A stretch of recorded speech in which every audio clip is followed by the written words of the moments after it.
Good morning, Billie Joe Armstrong. Yay. That was nice applause. Thanks for having me. Billy, it's on tape. It's pre-recorded. It's literally. Oh, yeah. I don't like. We can do a real one, but that is just so just so I'm honest from the beginning of the chat. Yeah, that should be like my morning my morning alarm. It's just like applause or something to get me out of bed. If you want, I can record some things and send them to you, so the alarm goes off and I go, "Good morning, Billie Joe." Well, that's outright creepy at that point. So. Well, but it's a soft voice for the early morning. I mind you, to be fair though, you're a rock star. You shouldn't be seen in the morning. Yeah, I'm nocturnal. I don't. Well, not totally nocturnal. I go to bed around between 2 and 3 a.m. Wow. And then what time would you get up? Between about 10 to noon. Wow. Yeah. See, now our radio show finishes at 10. So if we lived in the same country, you'd never hear my show. And I feel bad for you for that. I would force myself to wake up. Thank you very much. Well, see, now you can listen because of the time difference. Because you're in California, I start at 10:30 at night, so it's perfect for you. Yeah, it's not bad. I got a little time by myself right now. The missus went to bed, so I'm good. Now, we have to talk about the album. We have to talk about the band. I have many, many questions. But first of all, and it's not my fault, this is your fault, where you're on a Zoom so I can see you. And obviously, and you'll know this from all the meetings and Zooms that we all did in lockdown, I'm now not looking at you. I'm now looking around the room behind you so that I can see what goes on in your home. And straight away, my eyes are drawn to the sombrero. Oh, there's a sombrero. We got that in Mexico, and you'll see. Let me see what else is. You can see some of my wife's knitting over here. Oh, lovely. She's a knitter. Oh yeah. Oh yeah. I love that. Yeah. And then there's like an Ernie doll right there. Love that. Wow. So yeah. Hey, hold on one sec. Can we go back to no, it's not just. Is that Bert and Ernie on the top shelf? Yeah, there's one.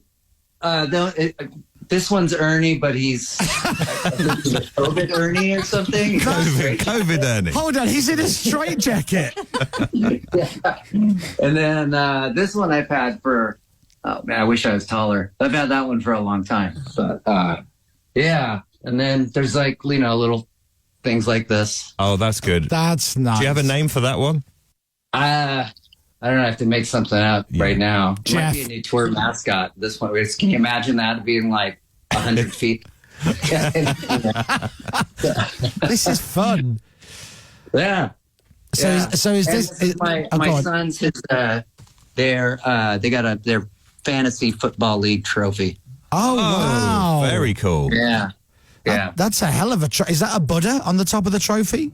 No, it's some fat ass guy just sitting there, like watching on his computer with a beer in his hand. Oh, fair enough.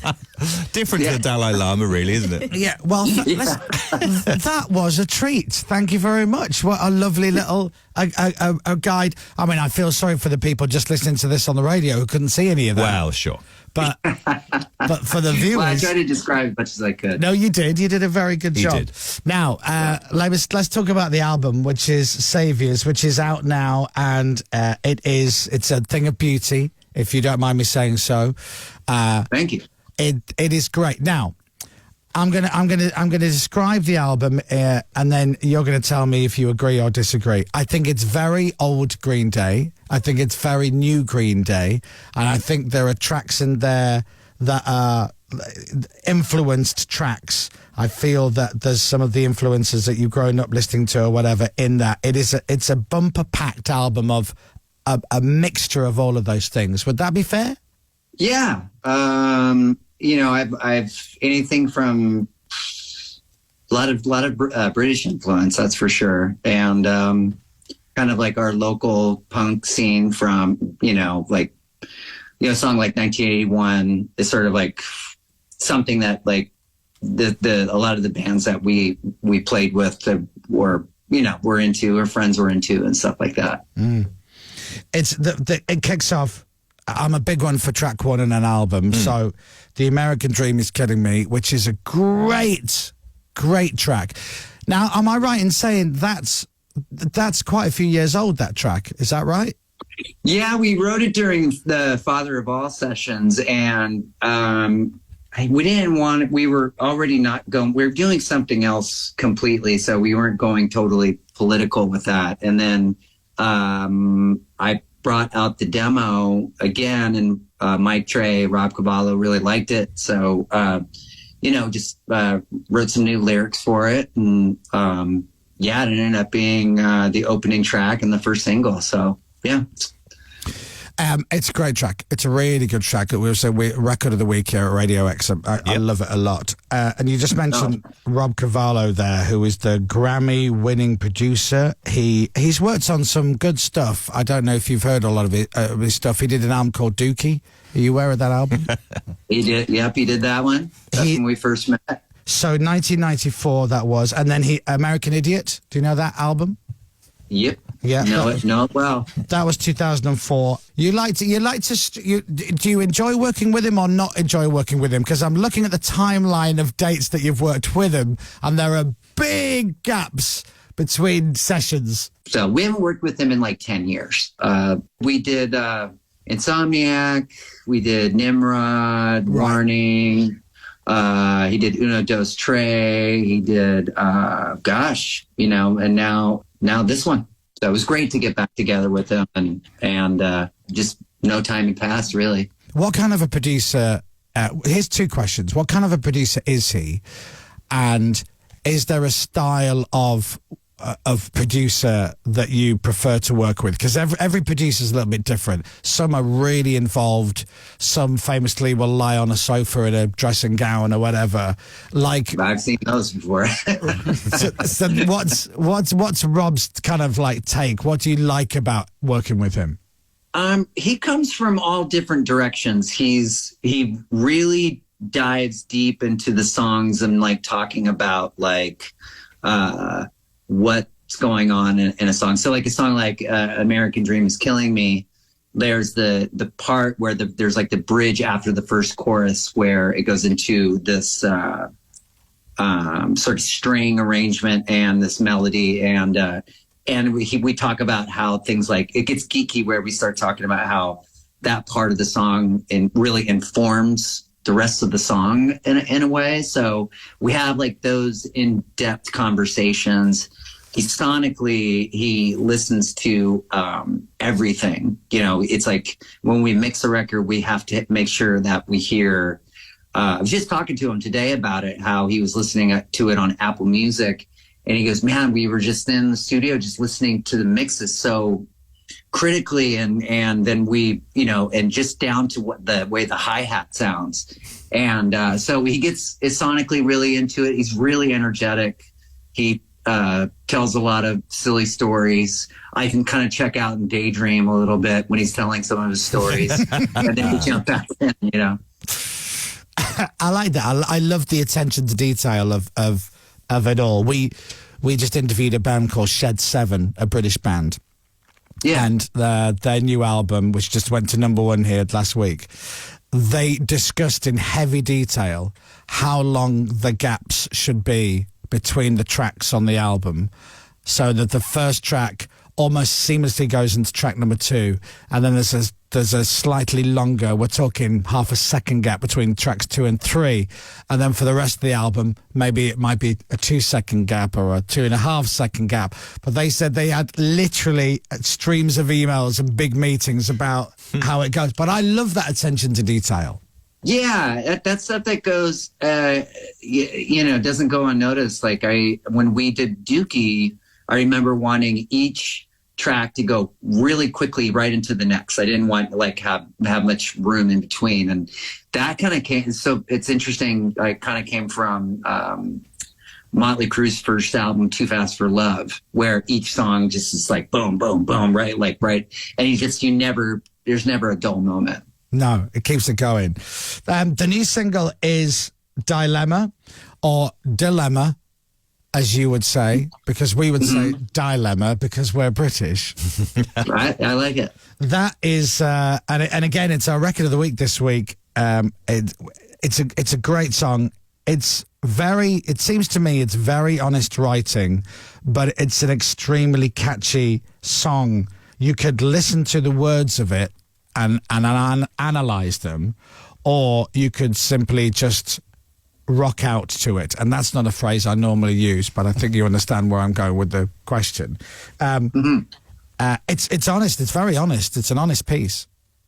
Yeah, I mean, I just anytime like you're writing something, it's like, especially when it comes from an honest place, is to try to admit things to yourself that you wouldn't normally admit to yourself or something. So, like feeling like a lab rat or something like that. One of the lines in the songs, or I was sober, now I'm drunk again. I mean, that could be looked at like a good thing or a bad thing for some people, right. It's like, so it's, yeah, it's, I don't know. That's one of my favorite tracks on the record. Now, you bring up a very interesting point, because we were talking about you and we were talking about the album, and on my notes, it said that this track, a particular track, is your favorite track of the album. And I was mentioning it to a guy who works on our show, and he said, "Oh, I've heard him say that this track is his favorite track on the album."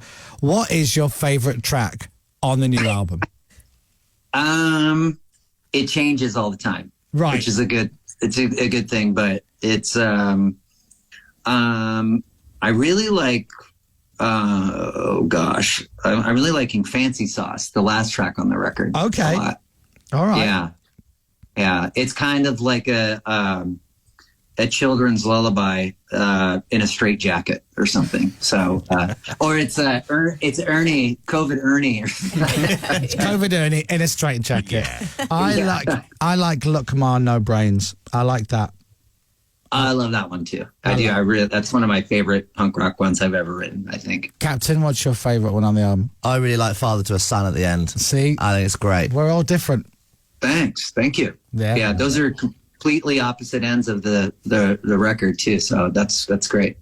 In the track "Bobby Socks," which is the third track on the album, which again that's on my notes, that's one of your favorite tracks, by the way. But I think they're all favorites, because otherwise they wouldn't make the album. Well, exactly, yeah. Like if you said, yeah, I really hate track 10, I'm not happy with that at all. That's a stinker. We just put it in there to fill up the album, yeah. But it's because it's 15 tracks, but it's still only 45 minutes long. All the songs, I like songs to be tight, 2 to 3 minutes long. Like, I think 1981 comes in at like, and Look Ma, No Brains comes in at, I think, right at the 2-minute mark. But yeah, I don't like to waste time. It's especially with fast music, we really try to keep the arrangements just simple and, just to have the biggest impact, I guess. You were in London. You recorded some of the album in London. Yeah. So round the corner from Radio X, there is a pub called the Marquise. And it is a very Radio X pub. We go there a lot. The captain who works on our show spends a lot of his hard-earned cash in there. Too much time in there, you could argue, couldn't you?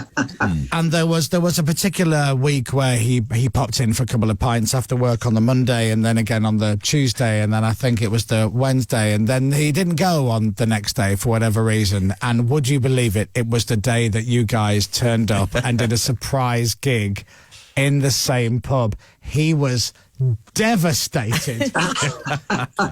Devastated. I don't think I'll ever recover from it. I was there on the Wednesday. Whoopsie daisy. I don't know what the moral is to pick your days wisely or just go every day just in case. Yeah. But yeah. I always find... Well, the great thing about they've always got good music coming out of like people playing, acoustic and good DJs. I've been kind of following them for a while on Instagram for like about a year or something, and I've seen this one cool band called the Molotovs that play there, bunch of young kids. They sound great. It's Tommy who runs the place. He was just beside himself with excitement and I wouldn't have trusted him to have kept this secret. But bearing in mind that a radio station which is right up his alley, we play the kind of music that the landlord of that pub loves, and everybody from here goes drinking in there, and he never said a word. Like, nobody knew. No one knew you were playing there until that night when all our Instagrams blew up, and it's like, and this one is like, oh, you're kidding me. You could have told me. Yeah. Told one person. Just one person. Although you know how these things work in reality, it's always great. So it's an exciting thing to do, and it creates a lot of buzz, and it looks great on the socials and the videos and everything. But you know the reality is nobody can get to the bar to actually buy a drink in that scenario. It is like they sold like 5 pints, I think, for the whole. Because A, everyone's looking at you guys, and B, the bar staff are stood up looking at you guys. So if you want to get a drink, good luck. I think that was the driest pub in London for about an hour and a half. But it went straight edge, right, for a while. Yeah, straight edge. It really was. So, very quickly, I want to run through a couple of things before we go. You're coming to the UK. Obviously, you've got your dates across the UK and Europe. Are you looking forward to just getting out and getting back to the UK? Yeah, I've been spending a lot of time there this last about year and a half, and I've really grown to love London and hanging out like in Islington, and so yeah, I'm really looking forward to. I've been going to a lot of soccer games or football games also with like different. And so I saw Millwall, I saw Arsenal, I saw Leyton O's. Leyton Orient. Yeah, Leyton Orient, yeah, good team. Yeah. So that's been really. It's like, I don't know. I love seeing the fans lose their like. That they really do. Because we're definitely looking forward to coming out and playing. We always have great gigs. I mean, we've been having great gigs since 1991 there. So I remember spending Christmas in Bath with this band called Knucklehead in 1991. And that's how everybody should be spending their Christmas. Yeah. With a band called Knucklehead. In Bath. Yeah. That's the dream. That is the dream. Yeah. When you come over here to play, one of the support acts is a band called Nothing But Thieves. Yeah. And they're doing a gig for us for Radio X on Wednesday next week, and it's in London. So you like Nothing But Thieves and you like London. Do you want me to sort out a couple of tickets? Yes. Okay. Flights also? I can't. Oh, now you're breaking up a little bit there. I can't do flights, but I can offer you a spare room at mine. I don't live that far away. Okay. Sounds good. Okay, great. I'll put you down U+1.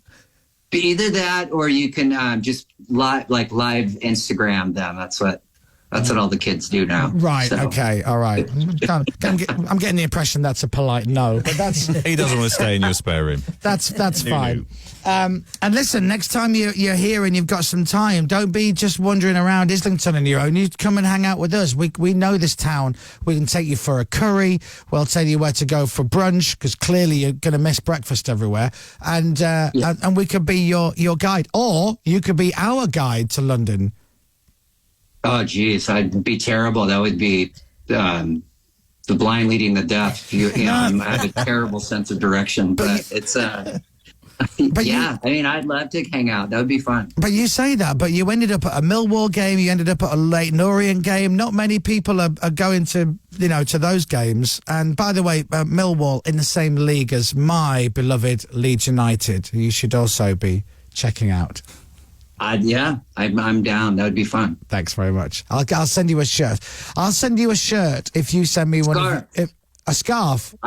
I have a massive scarf collection. Oh, do you? Have you got a Liverpool scarf? No. Okay, I can send you one of those. I've got 9 at home. I can send you one of those. I'm a big Liverpool fan. Yeah, I've even gone on eBay to look at to find some of the old ones, like from the 70s and the 80s. Yeah. So, Okay, yeah, well, yeah. we'll send you, Dominic will send you a Liverpool scarf. I'll get you a Leeds United scarf, but only if we can have some Oakland shirts. Can you still because you've got the soccer team, right? Yeah, I invest in the Oakland Roots out here. So I'll trade you because they make scarves too. So it's a really cool thing to be a part of. There you go. So so a scarf for a scarf. He gets a Liverpool and Leeds when we get two Oakland Roots I scarves. think we'll have a scarf off. I've never said that before. Yeah, That could mean something else to Yeah, it could be We have something to else. be very, You're quite right. very careful. circle scarf. Yeah. That's the one. Listen, the album's great. Well done, guys. And send our love to the rest of the boys who clearly couldn't be bothered to stay up late and do an interview to promote the album. No, they still have they got young kids. So my kids are like old now, so I don't have to get up early. They're men. Your kids are men now. Big time. Yeah, it's crazy. The album Saviors is out now. Everybody should be listening to it already because it is great. Ladies and gentlemen, please give your Leeds United and Liverpool scarves and show your appreciation to Billie Joe. Thank you very much. All right, thank you. And there's the applause. Oh, there it is. There's your wake-up alarm.